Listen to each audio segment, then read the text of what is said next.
Just like in the day of Pentecost. Just like in the day of Pentecost. People are receiving the Spirit. Hallelujah.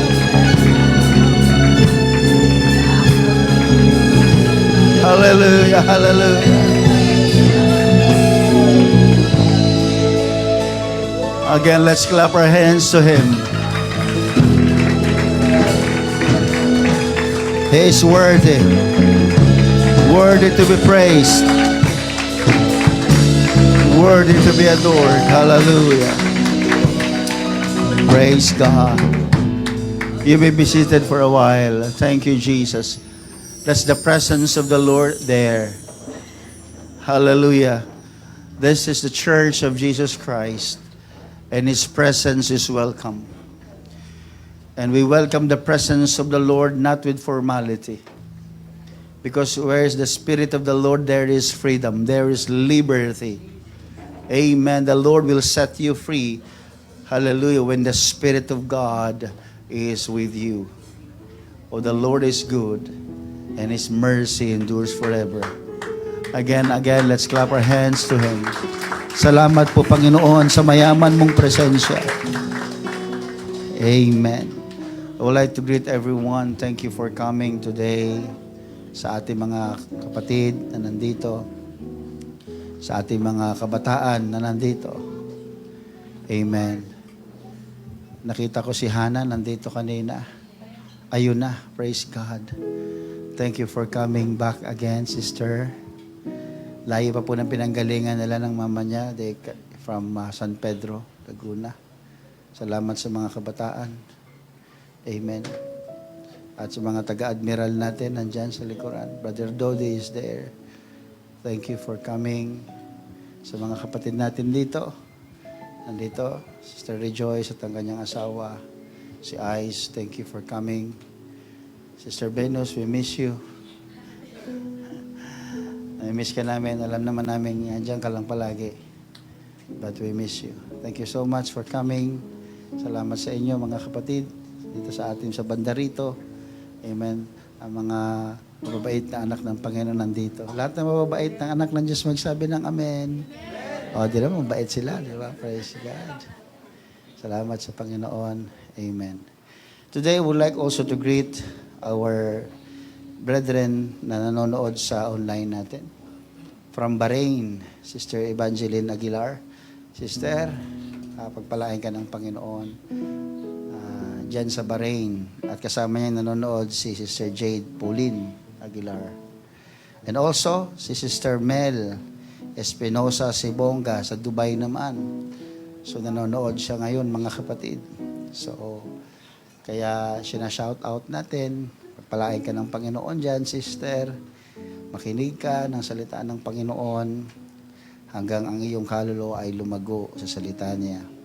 Brother Ramel and Sister Mooney also in Canada, nanonood din sila, mga kapatid. No? Kahit paano, mayroon tayong mga viewers galing sa ibang bansa. Sister Tina, nasa Canada na rin. Hindi na siya nakakaintindi ng Tagalog, English na siya.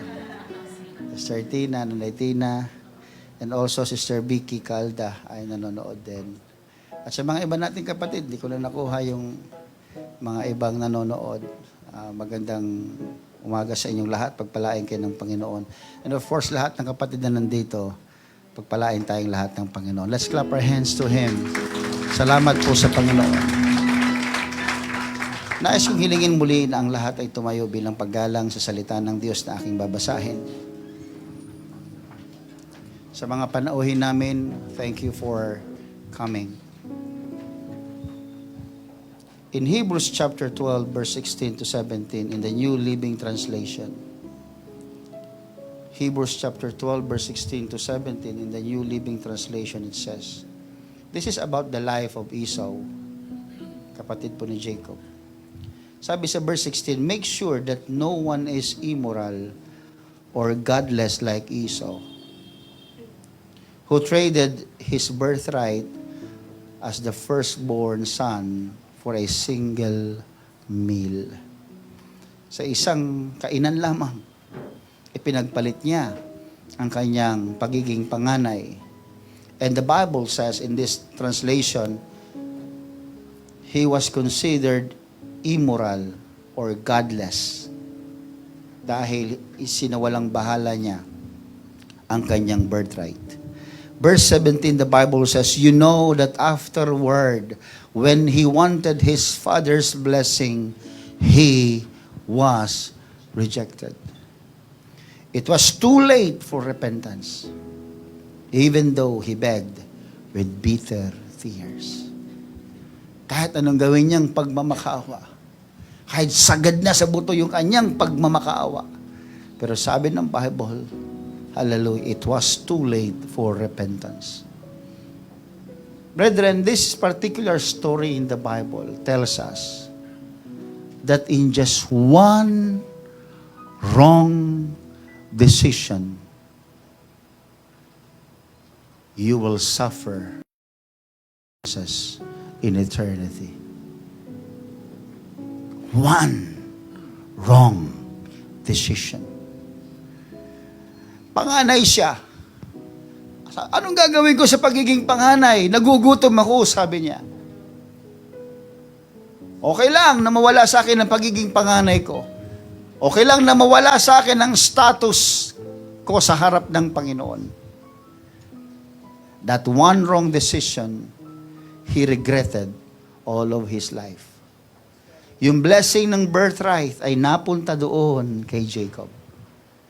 At alam niyo naman, noong unang panahon, pag ikaw ang panganay, the blessings of the Lord ay sa iyo unang dadaloy.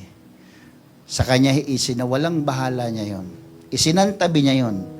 Ang gusto niyang paglingkuran ay yung gusto niya, hindi yung gusto ng Panginoon. Brethren, let me preach to you today.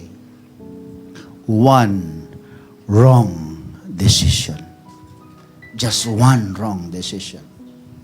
Bow your heads. Lord Jesus, bring us, Lord, to your will today. Speak to us, Lord, into our hearts. Kausapin niyo po kami, Panginoon. Dalhin niyo kami, Panginoon, sa kaunawaan na gusto mo, Panginoon, para sa amin. Ang iyong lingkod ay mangangaral ayon sa iyong kalooban. Mangusap ka, Panginoon. Ang aming mga puso ay bukas. Ang aming pandinig ay bukas. Malaya ka, Panginoon. Kausapin mo kami. In Jesus' name we pray. Clap your hands to Jesus. Amen. Clap your hands to Him. Come on, clap your hands to Him. Jesus, your wonderful Lord. Hallelujah. Thank you, Jesus. In Jesus' name. You may be seated. Just one wrong decision. Lahat po tayo ay merong freedom of choice. But one decision can change your entire future. Hindi pinagkait sa atin ng Panginoon ang pagdidesisyon. Binigyan kanya ng kalayaan na gawin yung gusto mo. Sabihin yung gusto mong sabihin. Isipin mo yung gusto mong isipin.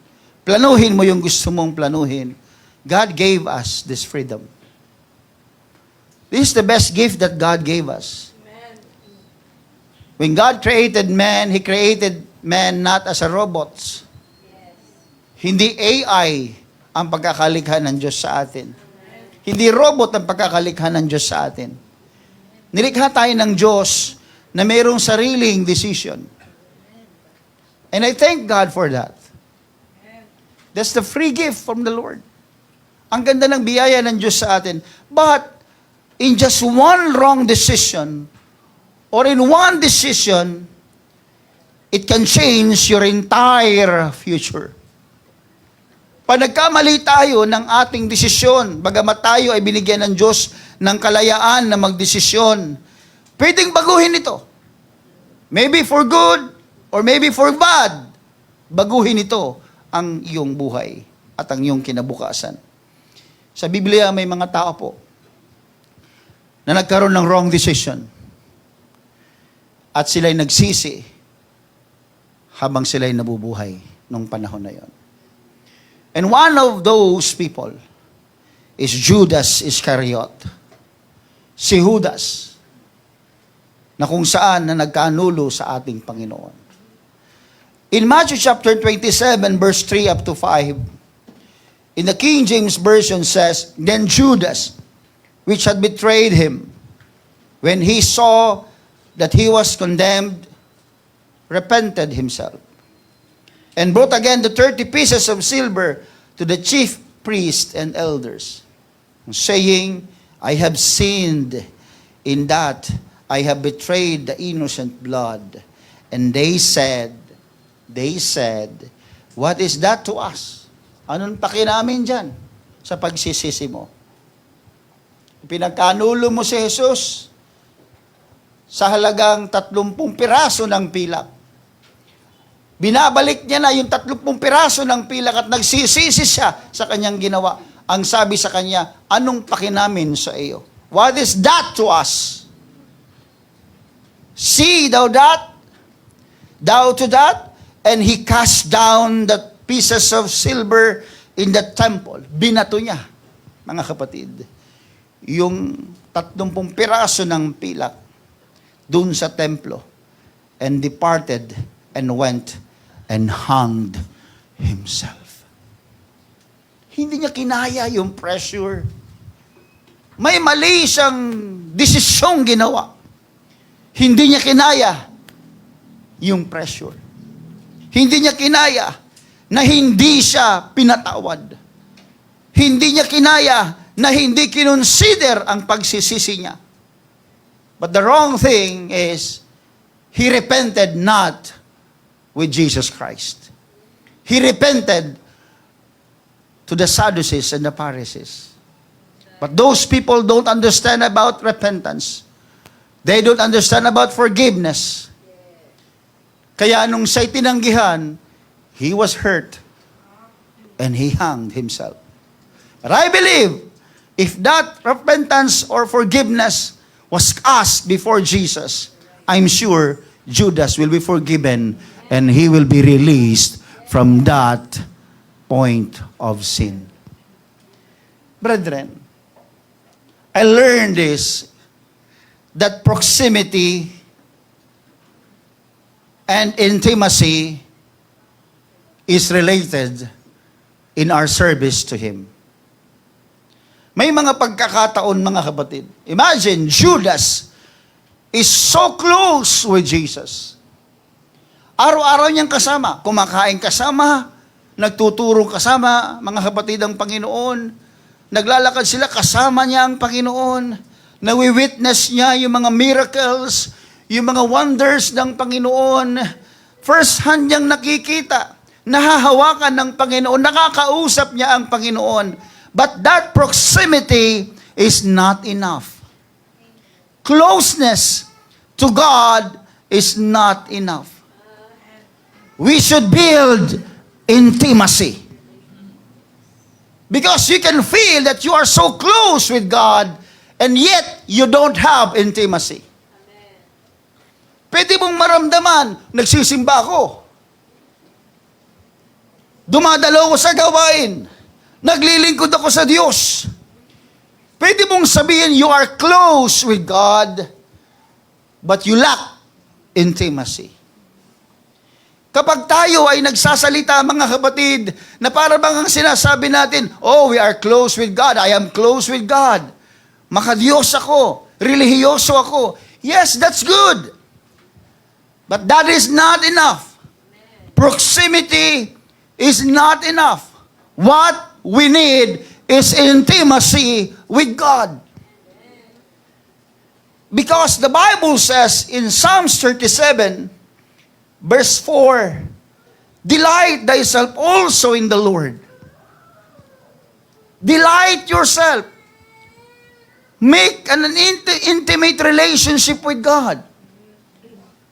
Hindi lang yun tayo, mga kapatid, masabing meron tayong relihiyon, masabing meron tayong ginawa nung linggo, nagsimba tayo, you sat down, you listen, but you lack intimacy. Hindi ka nakipagniig sa Diyos, ni hindi mo siya naramdaman, ni hindi mo narinig ang kanyang boses, ni hindi mo alam kung anong gustong ipagawa ng Panginoon, ni hindi mo alam kung anong pinaalala ng Diyos sa iyo. You lack intimacy, but you are present. Judas is present. He walked beside Jesus. Kasama niya si Jesus na naglalakad, magkatabi sila. Their closeness is not enough. What God needs is intimacy. Everybody say amen. The Lord is nigh unto them that are of a broken heart. Imagine, again, intimacy.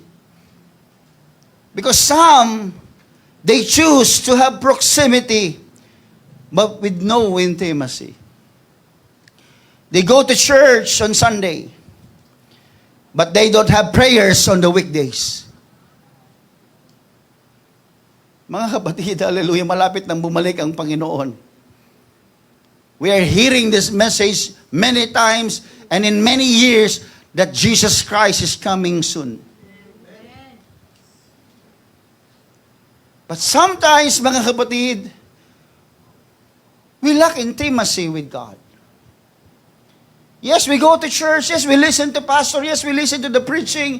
Yes, we go to Bible study. But where is your prayer life? Intimacy speaks about prayer speaks about your intimacy with God. Ang panalangin, mga kapatid, hindi nakikita ng tao araw-araw na ginagawa natin. But that is a symbol and a sign of your intimacy with God. It's not just Bible reading. It's not just going to church. It's about prayer. It's about your personal relationship and communication with our God. That's intimacy. Para ka nag-asawa na hindi mo kinikibo. Papasok ka sa loob ng bahay, matutulog ka na para kang walang nakikitang tao. Aalis ka, wala kang kinakausap. Nag-asawa ka pa. Kaya mo palang mag-isa. That exactly is my point. There are people who serve God with proximity but lack of intimacy. They just go to church, they just sit down, makikinig lang sila. Pero pagtapos nun, mula Lunes hanggang Sabado, ni hindi nagbabasa ng Biblia, ni hindi nananalangin, mga kapatid, hindi yan ang gustong mangyari ng Panginoon. Ang gusto ng Diyos, tayo'y lumalim sa pag-ibig sa Kanya. Maramdaman natin ang Diyos mula Lunes hanggang Linggo. Kausap mo ang Diyos mula Lunes hanggang Linggo. Hindi yung Linggo lang ang kausap. Worshiping the Lord with lips, but not with heart. Kanina, mga kapatid, pumunta ako sa likuran because I want to see the congregation. Ayaw nating sayangin yung worship time. Bawat linggo na binigay ng Lord, pinahintulot ng Lord, thank you, Jesus. Alam niyo kung bakit maraming gustong sumamba, hindi makasamba. Maraming gustong magsimba, magpunta dito, hindi makapunta. Maraming gustong maglingkod sa Panginoon, nakahiga doon sa karamdaman at naka-oxygen. Inggit na inggit sa atin, mga kapatid. Tayo may kalakasan tuwing nandito. Why don't we give our intimate relationship with God? Why we don't make it intimate with God? When you worship God, don't just worship God with your lips. Worship God with your heart. Hanggang sa maramdaman mo siya. Because worshiping the Lord should not be only in the lips.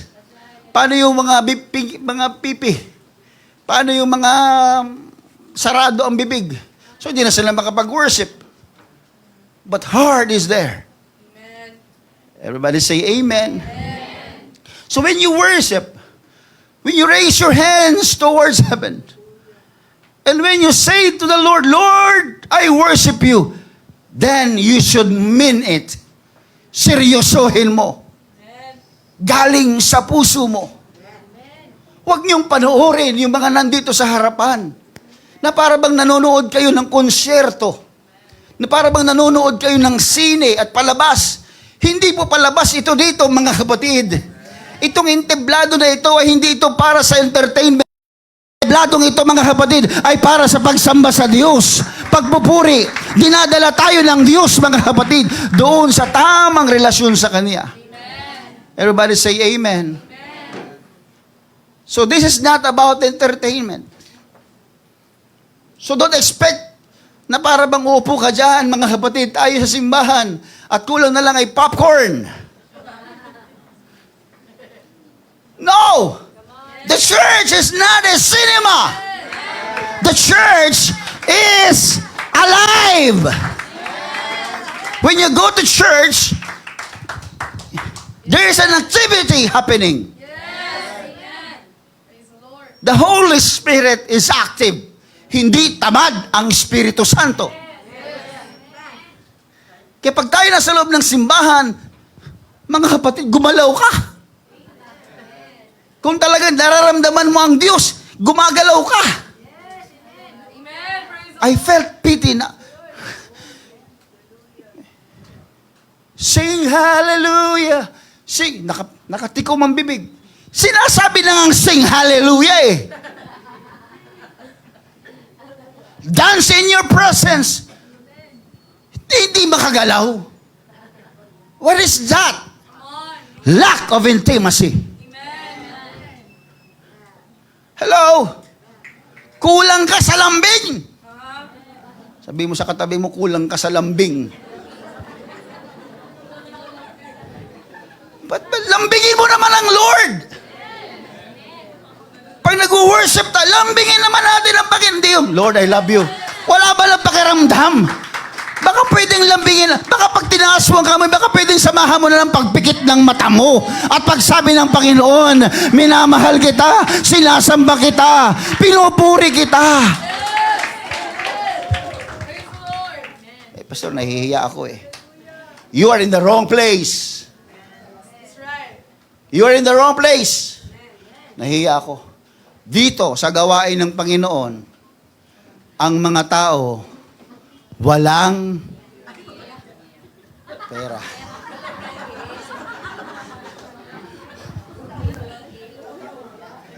Walang pigil. Hindi tayo nagpipigil. Pagsamba, pinag-usapan, mga kapatid, hallelujah, iligpit nyo yung mga upuan, bigyan nyo ng spasyo ang sarili nyo. Bakit? Sasamba ko eh. Bakit? Buhay ang Diyos ko eh. Kaya kumikilos ako. Hindi ako Katoliko, hindi ako Baptist, Pentecostal ako!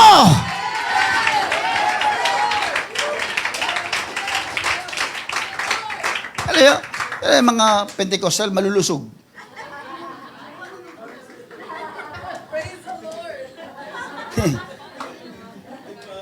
Kasi aktibo sila. Hello? Just one wrong decision you make, your entire life will be ruined. Mga bagay na maliliit, huwag niyong palampasin. Marami nalulungkot sa kanilang kasalanan. Ayaw naman magsisi. Ano tawag doon? Proximity versus intimacy. Nalulungkot sila sa kasalanan ng ginawa nila, pero ayaw naman nila magsisi. Pupunta sa simbahan, tinuturo ang bautismo, ayaw magpabautismo. Ano yun? Manunood ka lang? Hindi, ayaw kong sumali sa relihiyon ninyo eh. Eh, hindi po ito relihiyon. At hindi kita pipilitin na ito ay relihiyon. Pero for the sake of understanding, mga kapatid, sorry for the word,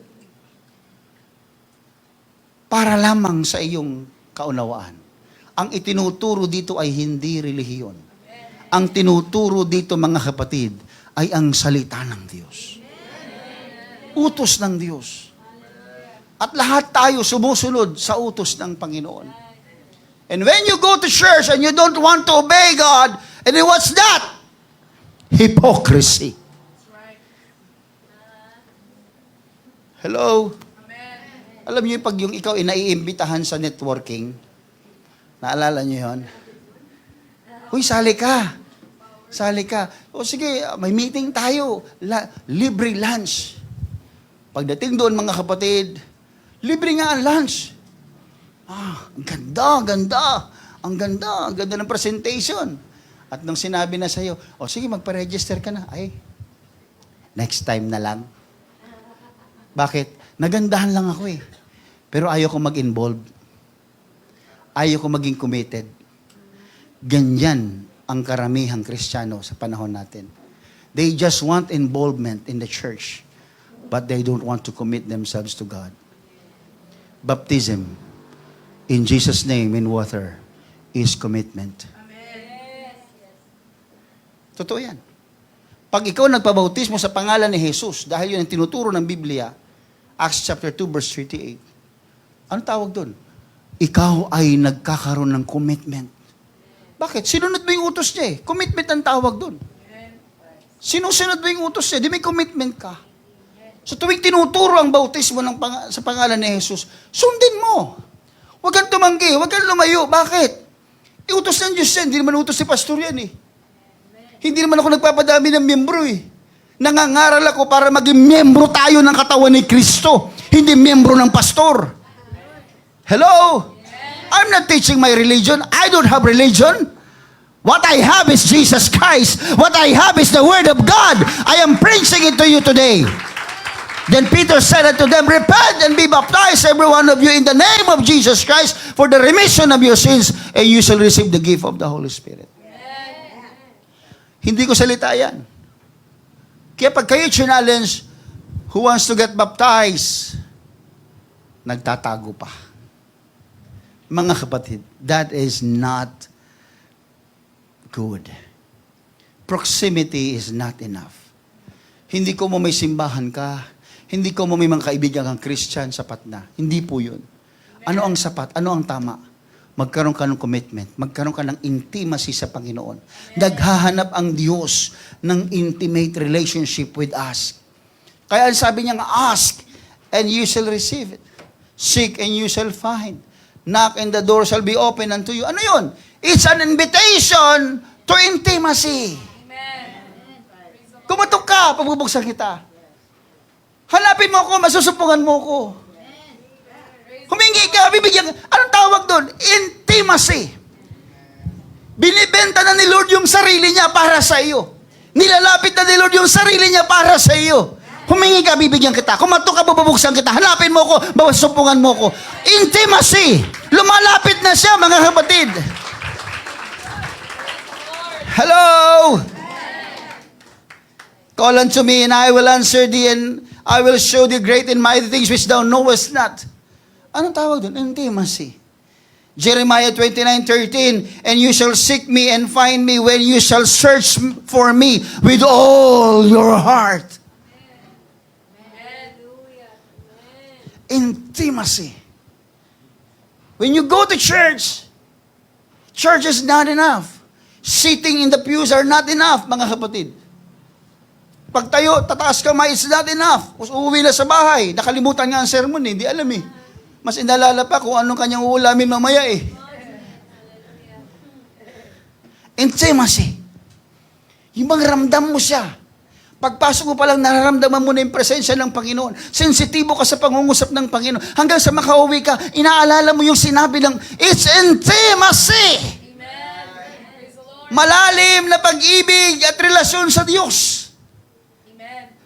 Let us not settle with proximity. Let us not settle with almost. Muntik na. Let us not settle with hypocrisy or copycat. May copycat. Parang si Sharon, di ba? Trying hard. Copycat. Abala na. Ano yun? Tumayo sila, tatayo ka rin. Taas ang kamay, tataas rin kamay mo. Upo sila, upo ka rin. Nag-amin sila, mag-aamin ka rin. Copycat! Lack of intimacy. Hindi ka ba pwede magsabi ng hallelujah o amen nang hindi nagsasabi yung iba? Na inuudyok ng puso mo, sinabi, say amen. Mag-aamin ka kahit wala nag-aamin na iba. Amen. Because you are intimate with God. Hindi ko kailangan sinabi ng pastor na palakpakan ng Panginoon tsaka papalakpak. Kung kailan sinabi ng pastor, purihin ang Diyos, saka magpupuri. No! Intimate relationship will not be commanded by anyone and everyone. It is controlled by you and your God. Amen! Sige, uwi tayo sa isang araw, maging baptist tayo niyan. Tatayo, aawit, may himno pa. Para ano? Para hindi magkamali sa lyrics. Mali-mali na nga minsan yung lyrics dito. Para formal, pastor. No. Do you think that God's Spirit is too formal for us to manifest? Yung pinasok nga kayo ng Espiritu Santo, nawala yung formalidad ninyo Ganda ng suot mo. Nung napuspos ka ng Espiritu Santo, hindi mo nang alam, itsura mo Pati buhok mo, nagkagulo-gulo na. Pero, ibang pakiramdam. And do you think we promote formality here? What we promote is be sensitive to the presence of the Lord. Let us not serve the Lord with hypocrisy. Let's serve the Lord with all our hearts. Let's seek Him. Let's walk with Him. Let's stay with Him. Let us listen to Him. Work with Him. Repent, not just remorse. Worship, not just lip sync. Praise, not just making noise. Let your mouth be open. Let your eyes get wet. And let your hearts be open.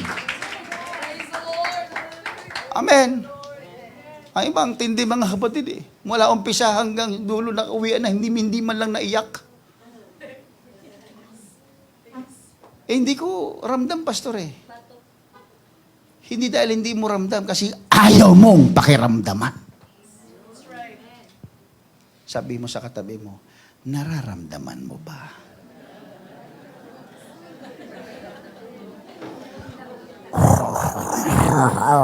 Opo, ramdam na ramdam ko na. Iba yun. Gutom naman yun Remember, God just don't want us to be closed. God wants intimacy. Amen. Kaya may regret, mga kapatid, si Judas. Sayang. Andun na kasama mo si Lord every day. Miracles? Nako. Tuwing magpe-perform si Jesus, nakikita niya dalawang mata niya. Nahahawakan niya, nakakausap niya. Nakakakwentuhan niya. Wow! Ang sarap ng buhay niya.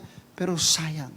That's why when he regretted, bumalik siya doon, ito yung 30 piraso ng pilak, huwag niyo na siyang parusahan, huwag niyo siya nang hulihin. No! Wala akong pakialam sa'yo. Sa galit niya, tinapon niya yung 30 pieces of silver. Walang kwenta to. Sabi niya. Exactly. Ano mang meron kang dinidesire sa buhay mo, kung mawawala naman sa'yo si Kristo, baliwala at walang kwenta ang meron sa kamay mo. Hinagis niya. And he hanged himself. Pinatay niya ang sarili niya.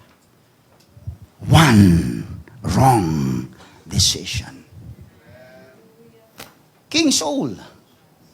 One day, King Saul was asked by God through the prophet na patayin lahat ng lahi ni King Agag.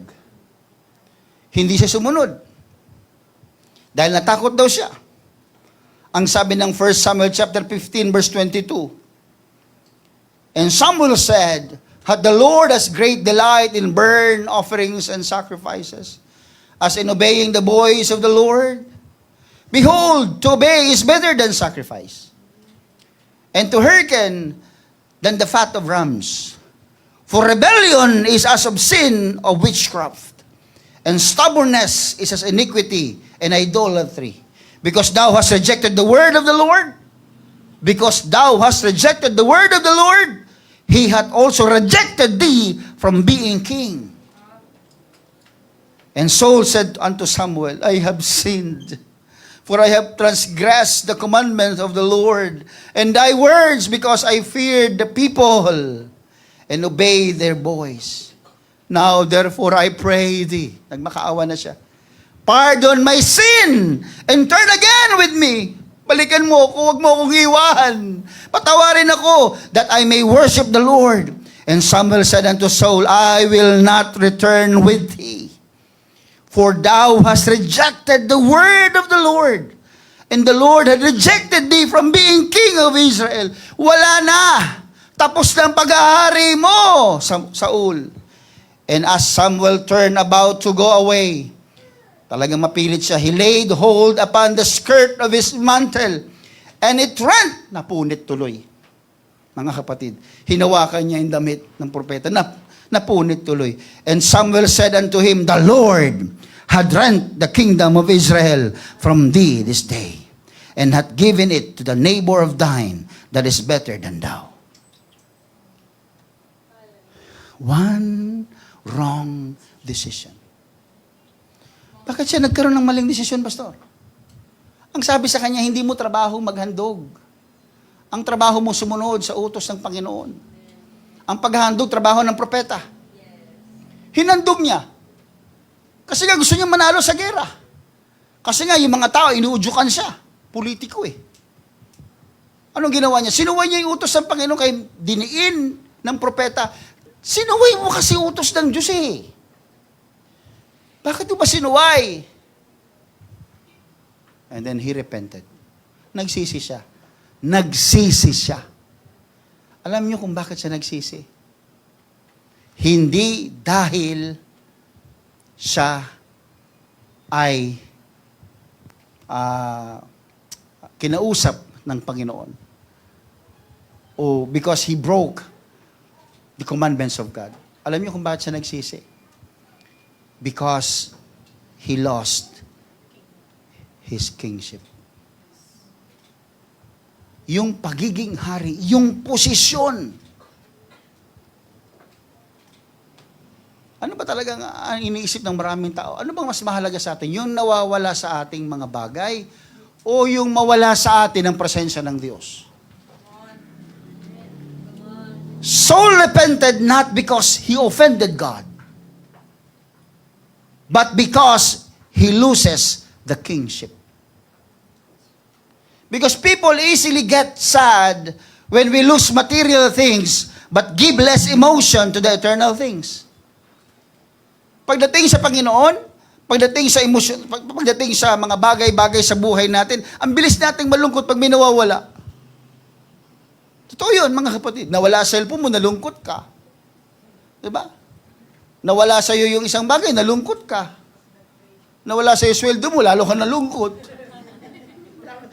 Nung nawala sa iyo jowa mo, medyo malungkot. Ang bilis nating malungkot kapag may nawawalang bagay na pagmamayari natin. Pero hindi tayo nalulungkot pag hindi tayo nakakapagsimba. Pag hindi ka nakakapag-pray. Pag hindi ka nakakapagbigay. Hindi ka nalulungkot. Iba ka.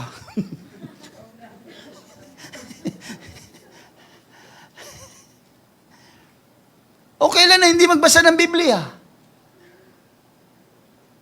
Pero irritable pag hindi niya nabasa yung Facebook niya. Pag nawala ng internet, ang init ng ulo niyan. Pag wala ng data, mangungutang yan kahit kay Globe.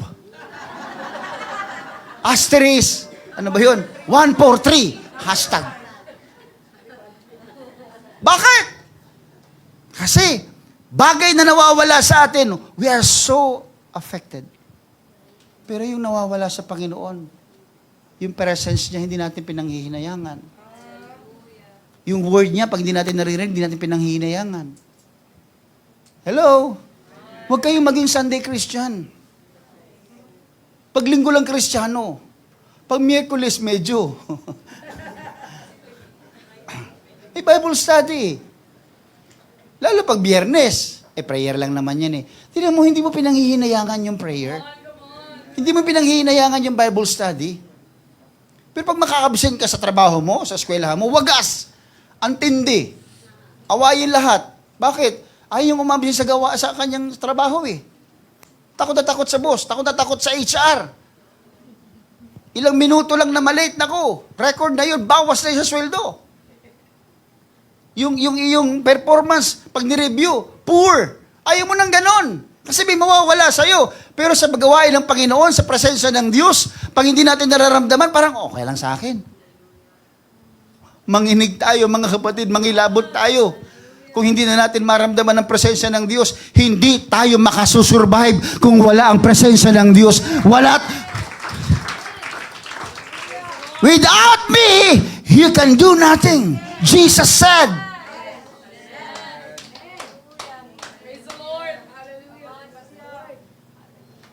Hindi masasabi ng teacher mo yan.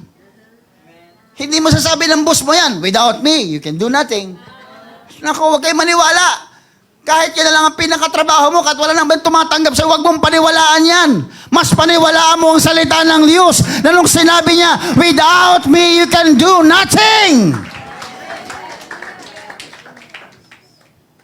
Everybody say amen. Because the thing that we control is we get sad kapag ito ay hindi na natin makontrol.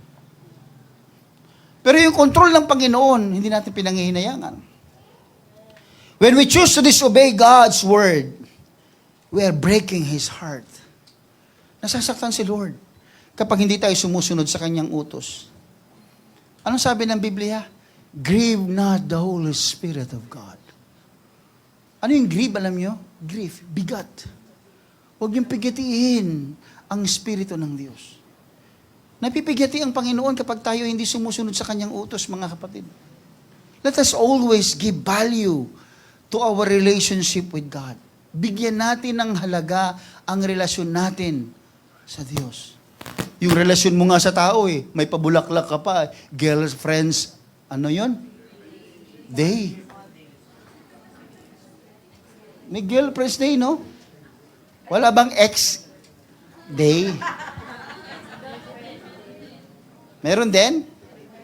Meron din ba yan? Wala na, tinapos na ex na nga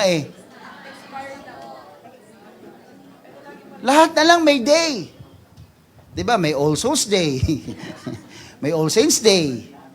Lahat may day Valentine's Day. May Girlfriend's Day pa Biruin mo yun Pero pag araw naman ng Panginoon, God's Day, huwag yun ang agawin, mga kapatid. God's Day na yan Kanya yan Okay, magde-date na rin lang naman kayo. Huwag linggo! Ba't kinakailangan pa itaon nyo ng linggo yung lakad nyo? Come on. Hello? Mahilig mag-date ng linggo.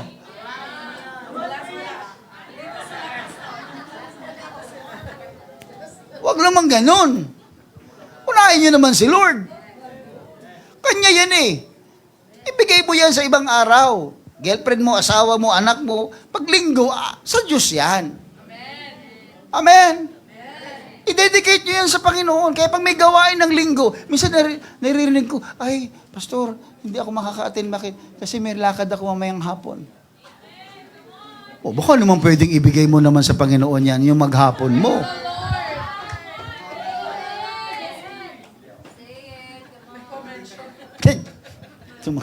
Mga mahilig, mga antsaw, mga ito. Diba? Let's give value sa ating relationship with God. We should be more happier. Kapag nasa simbahan tayo, dapat masaya tayo. Yung iba sa inyo, mula kayo nakita ko hanggang nakasimangot Hindi ko alam kung anong dala-dala ninyo. Ngitian mo naman yung katabi mo. Sige, ngitian mo. Kabera na. Kahit ngiting aso lang yan, okay lang yan. Sige lang, okay lang yan. Basta ngumiti ka. We should be more happier when we are in the church. We should be more excited to listen the Word of God, mga kapatid. We should be more delighted in worship. And dapat excited tayo pag nagpupuri. Di yung palakpak natin tamad. Alam niyo yung palakpak ng tamad? Di ba ang tsepo ganyan? Yung kanya, ang tagal dumampi.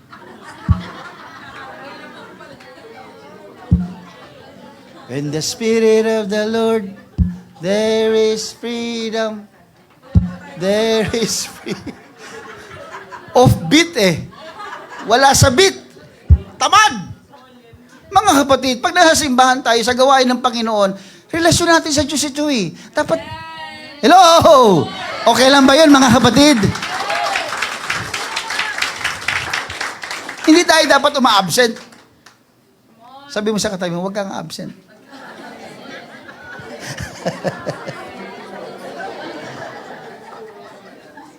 Ito pa, sabi mo siya. Sabi mo sa katabi mo, huwag kang nagbibigay. Huwag kang nagbibilang ng iyong binibigay. Kasi ganun tayo lang. Alam mo yun? Nasa harap ka ng pastor, ganun ka ng ganun, no? May relo din ako. Malaki pa yun, no? Parang sinasabi, pastor, bilisan mo. Pastor, bilisan mo. Parang, alam ko na may oras tayong hinahabol, pero why don't we just be happy in the church? Ito'y gawain, ito ay pagsasama-sama ng mga anak ng Diyos, mga kapatid. Let us be more happy. Maging, ang objective natin ay papuri natin ang Panginoon. Everybody say amen. Huwag tayo nagbibilang ng binibigay natin sa Panginoon. Nagbigay na ako nung linggo, hindi ako bibigay ngayon. Ano sila, bali? Mga kapatid, hindi nyo pinibigay yan sa tao. Amen. Yung praise the Lord ba natin, may babayad natin sa Meralco yan? Tanong lang po sa inyo, mga kapatid. Yung ibang palakpak, yung ating masasayang, pwede ba natin sabihin sa Meralco, masaya kami sa church, pumapalakpak kami, nag-hallelujah kami. Sabi ni Meralco, bayad. Hindi natin pwedeng ibayad yung palakpak natin, mga kapatid. Nakuha niyo ibig sabihin, gusto ng Diyos ang ating palakpak. Gusto ng Diyos ang ating pagsamba. Pero hindi natin pwedeng ibayad yan sa Meralco. So, anong ibig sabihin, Pastor? Maging practical tayo. Amen. So, pag-araw ng pagbibigay, magbigay tayo. Huwag na yung papipilit ka pa. Kung ano nang ginawang gimmick dito ng mga nag-a-announce, lahat na labas sa litid dito. Pag tinignan mo yung offering, uy, ito lang. Hindi man lang na-move, hindi man lang na-touch. Mga kapatid, I love you. Mahal ko kayo. Pero hindi ko pwedeng sabihin yan sa Meralco. Hindi ko pwedeng sabihin yan sa may-ari ng building. Brad, mahal kita.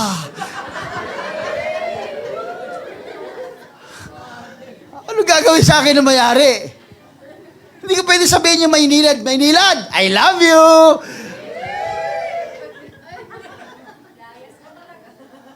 Puputulan tayo. Mga kapatid, let us give value to what we are doing. Bigyan natin ng halaga yung ating ginagawa, mga kapatid. Everybody say amen. If that, I don't care, we should don't care whether we lose the kingship, not just to lose, but not to lose the presence of God. Di baling, what really matters most, mga kapatid, is we don't lose God. We don't break God's heart. Maybe, yes, we lose the kingship or we lose the control, but not God. Kaya pag binibigyan natin ng value ang ating relationship with the Lord, hindi natin nabibreak yung heart niya. Natutuwa ang Panginoon. Everybody say amen. Amen. Alam niyo nangyari kay King Saul? Pagkatapos niyang gawin yon, hindi lang nawala sa kanya ang pagiging hari o ang kaharian, pati ang direksyon ng Diyos nawala sa kanya. Tanong, sino kayang mabuhay nang walang direksyon ng Diyos? Kaya nyo?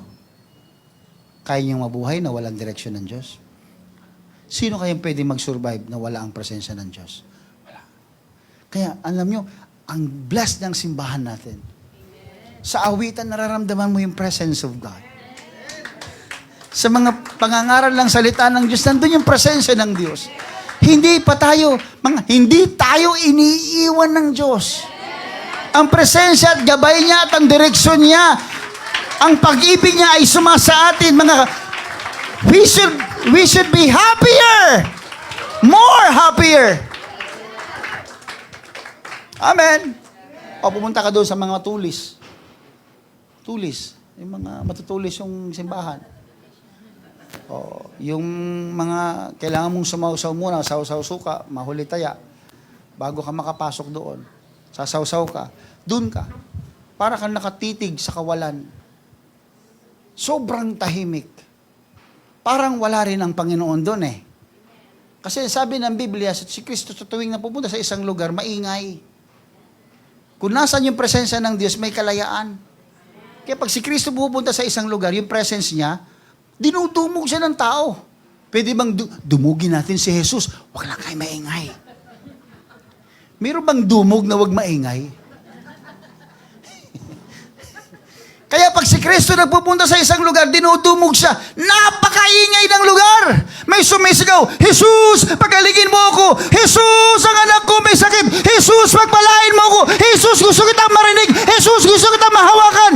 Lahat yung sumisigaw. Kaya pag nandiyan yung presence of God, parang manang iingay naman mga ito. Because you are in the right place. Kapag nandun ang presensya ng Diyos, nandun ang kalayaan. Palakpakan natin ang ating Panginoon. Hallelujah. Kaya, maging yung lalaking mayaman sa Biblia sa Mark chapter 10, nung lumapit siya kay Jesus, mga kapatid, para magtanong kung anong dapat niyang gawin para mapunta siya sa langit, nung sinabi ng Diyos yung kanyang dapat gawin, suddenly ayaw niya na. Sabi ng Panginoon sa kanya, tinignan siya mula ulo hanggang paa. Sabi niya, ito gawin mo. Bumalik ka sa iyong ari-arian, benta mo lahat, pamigay mo sa mahihirap. Hindi siya nakasagot. Tumalikod siya, malungkot siya. Tingnan mo. You want to serve God in your own terms? Salvation is in your own terms? Gusto mong maligtas ka pero ikaw yung may kondisyon? Hindi ganoon ang tinuturo ng Biblia, mga kapatid. He asked what to surrender, and yet he is not willing to do it. Salvation is not on our terms. Pagkaligtasan ng pinag-uusapan, hindi yung termino mo, hindi yung gusto mo, hindi yung kondisyon mo ang masusunod. Yung kondisyon ng Diyos ang nasusunod. Yung kalooban ng Diyos ang nasusunod. Ang bautismo ay hindi optional. Yes. Praise the Lord. Come on. Baptism is not optional. Okay lang hindi ako mabautismoan. Si Lord naman nakatingin sa puso ko. That is your term. Di ba hindi ako mapuspos ng Espiritu Santo? Holy Spirit baptism is not optional. That's your term. Bakit yung iba, hindi naman napupuspos ng Espiritu Santo eh. Okay lang din ako. Okay lang kung di makatanggap ng Espiritu Santo. Okay lang yan. Termino mo yan. Gusto mo yan. Kondusin mo yan. Hindi yan yung kondisyon ng Diyos. Basahin yung Biblia kasi. Okay lang hindi maging banal. Okay lang sumunod ako sa kalayawan ng mundo. Basta nagsisimba ako. Termino mo yan. Okay lang magpuputol ako. Okay lang magsuot ako ng ganito. Okay lang. Termino mo yan. Naglilingkod ka sa Diyos, gusto mo ng kaligtasan, pero ang gusto mo mangyari, termino mo. Gusto mo masunod yung gusto mo? Hallelujah. Di ikaw na ang Diyos. Hello, hindi po ako galit, mga kapatid, ha? Naagad lang ako, mga kapatid. Salvation is term of God.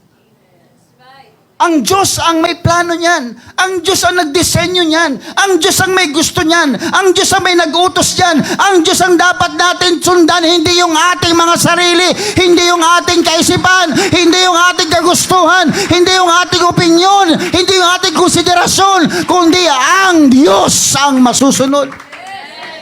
Praise the Lord. Eternal life is not just to be desired. This is something to be accepted. Accept the words.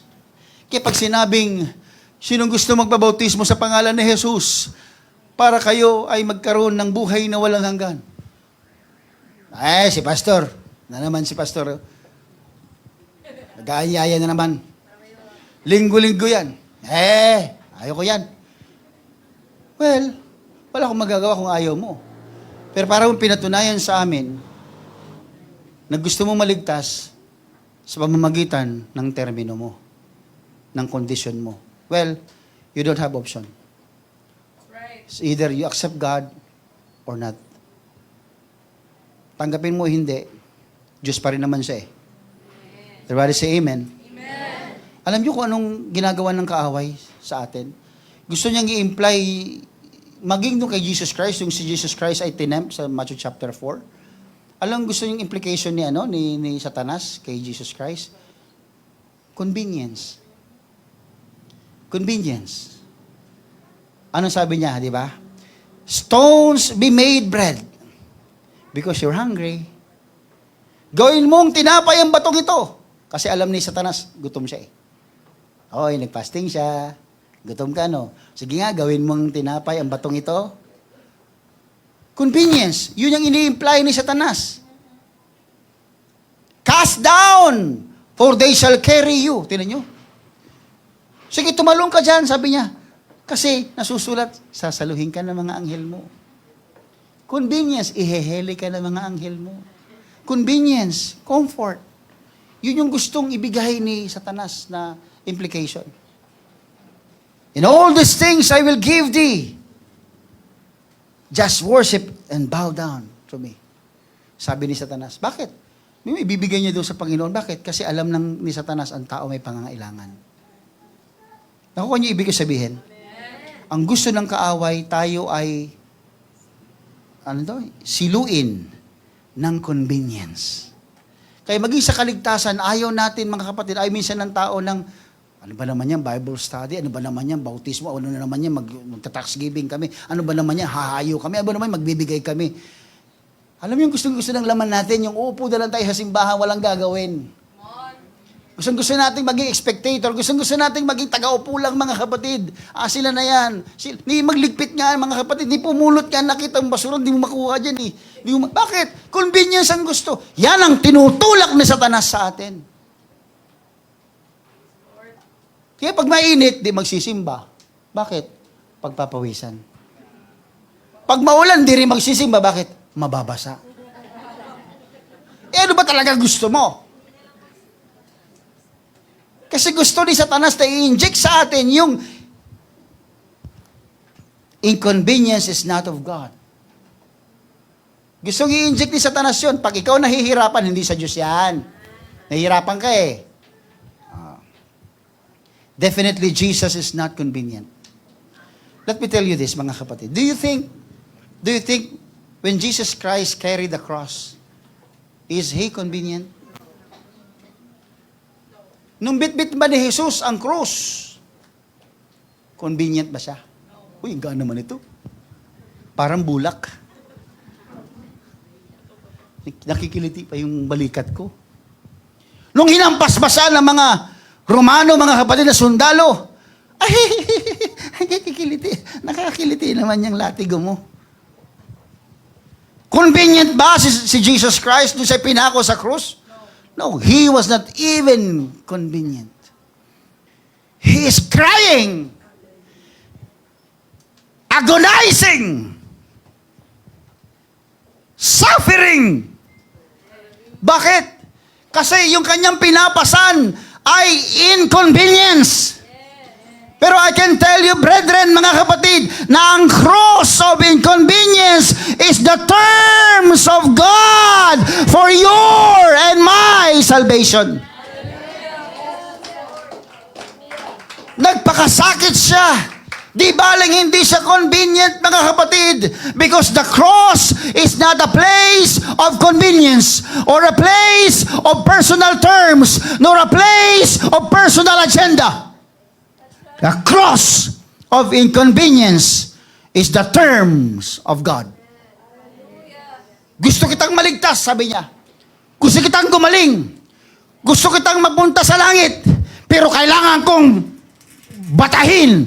Kailangan kong mabigatan. Kailangan kong mahirapan. Kailangan dumugo ang katawan ko. Kailangan kong mamatay para sa iyo. That is inconvenience. Pinasa ng Diyos. And then here you are. Praise the Lord. Bautismo lang, hindi mo magawa. Pagbibigay lang, meron ka naman eh. Hindi ka naman nawalan eh. Hindi mo magawa. Nagre-reklamo ka pa. Marami ka pang kritisismo. Shame on you. Di mo alam kung anong hirap ni Kristo sa krus. Para lamang magkaroon ka ng ganyang klaseng buhay. Ganyang klaseng kaligtasan. Ganyang biyaya ng Diyos yan na meron tayo. Shame on you. So why God called us in His kingdom?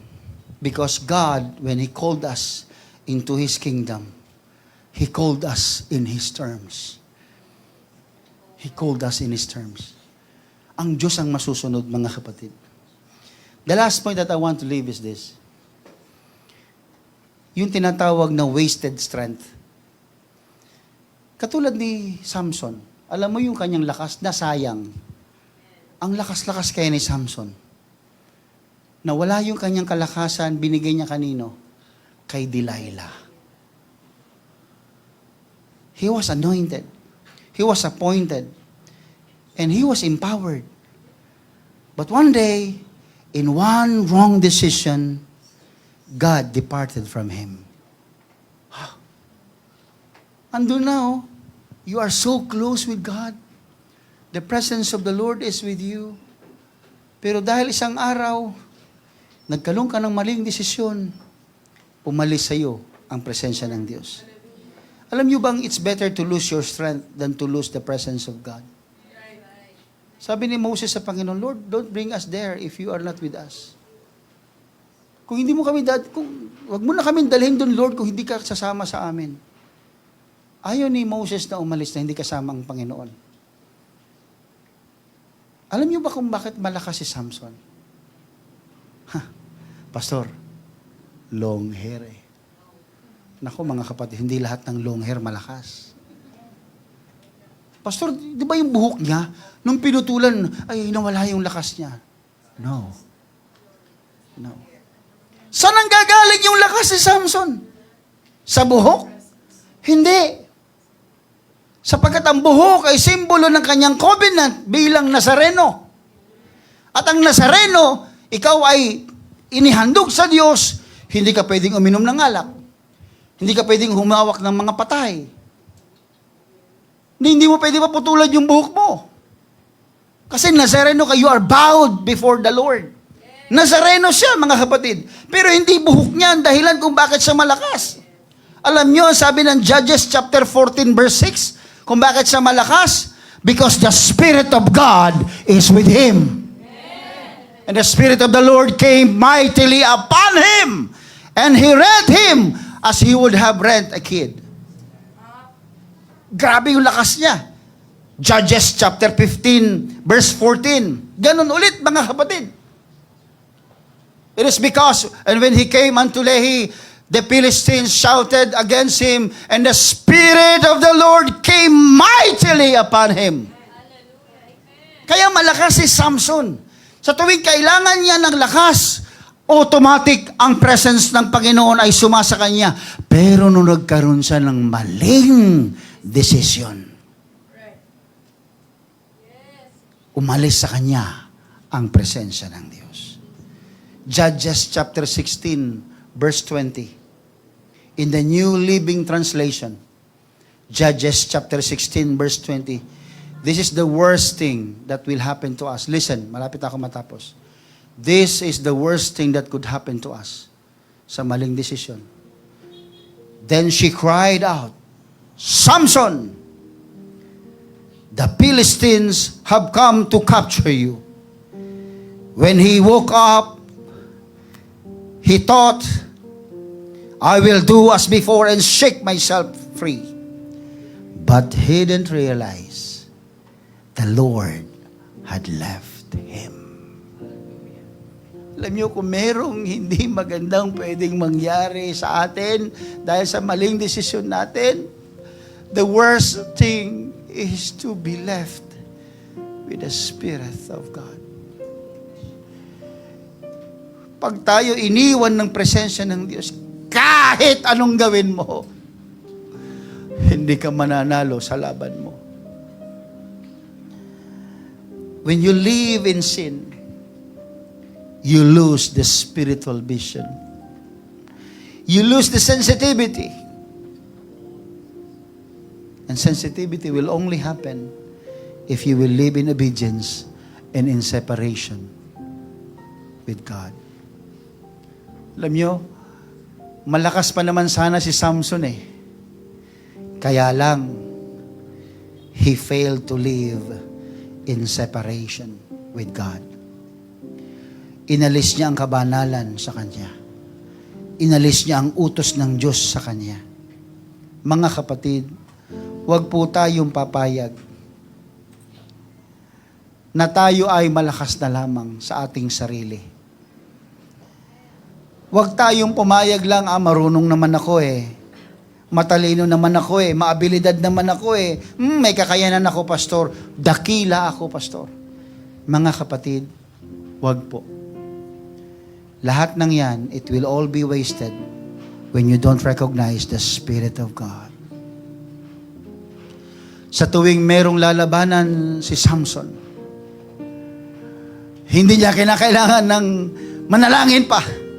Lord, I need strength. Be with me. No. It's automatic. Sa tuwing meron siyang lalabanan, mga kapatid, na nangangailangan ng lakas niya, automatic nandun ang presence of God. Malakas siya, nabubuhat niya. Pati nga yung gate, mga kapatid, yung pinto, ang bakal, nabubuhat niya yun. Dinadala niya sa bundok. Ganun sa kalakas. Dahil sa presensya ng Diyos. It's automatic. Nung nagkamali siya ng desisyon, pinagbigyan siya ng Diyos ng ilang ulit. Pero nung talagang nagkamali siya ng desisyon, inulit-ulit niya, umalis na ang presensya ng Diyos sa kanya. Kapatid, gusto mo bang umalis din ang presensya ng Diyos sa iyo? Dahil lamang sa kagustuhan mo na paglingkuran ng Diyos sa sarili mong termino. Dahil ba na ayaw mong pagsisihan ng iyong kasalanan? Nang dahil lamang sa iyong tinatagong kasalanan, aalis sa iyo ang presensya ng Diyos. Let's live holy. Let's be sensitive to the Spirit of God. Huwag mo nang hintayin na may mag-rebuke pa sa iyo. Gawin mo yung tama. Gawin mo yung banal.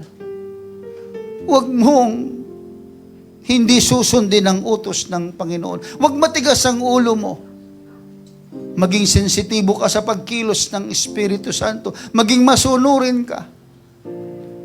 Alam niyo mga kapatid, lahat naman tayo may choice eh. Si Judas, mayroon siyang choice. Kung nagsisi lamang siya,